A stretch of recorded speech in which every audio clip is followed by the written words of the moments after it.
if you're a therapist, and unless you're living under a rock, you've probably heard about the scandalous situation we have going on over here with insurance reimbursement rates suddenly changing, and insurance companies saying you don't want to do less 90837s. All right, bet we'll just pay you the same as a 90834. That'll make you do them less.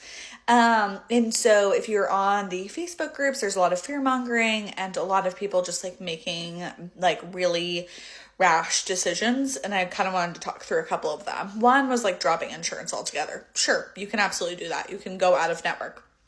Just prepare yourself that your caseload will probably decrease because your clients are using their insurance for a reason. Not every client who is using their insurance can afford to go private pay. As somebody who's like relatively middle class and could afford some private pay rates, I couldn't do it in the same consistency that I'm doing counseling myself with a $10 copay. Also, I saw a comment on like, I'll just let them do super bells. It's the same thing. They'll get reimbursed. Not true. Again, $10 copay, but my out-of-network benefits say that I need to spend 10 grand before I'll see a dime back. So super bells don't help me at all. So don't count on that being an option either. So I think if you're going to do that, that's fine, but you need to prepare to be like private pay. Like it shouldn't be something you dramatically do. Remember that we want to make decisions based off of fact and preparation rather than emotion. And this feels like a very emotional decision if you've never considered it before.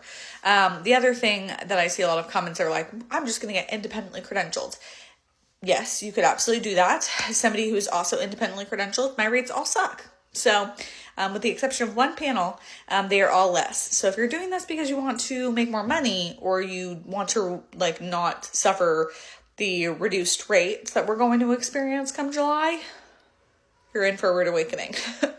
It also takes a couple months to go in network. So like you're going to want to start that process like yesterday, so that you're prepared to do so. Also prepared to have extra administrative responsibilities or costs if you take on a biller.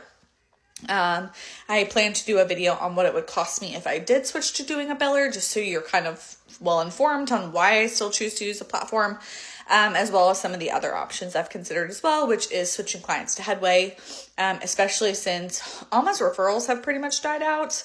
I still do get some, but previously I'd spoken a lot of them without the referrals. The reimbursement was why I stay, and that is looking less and less like the case because they just went in network with Blue Cross and their rates are less. Not doing that.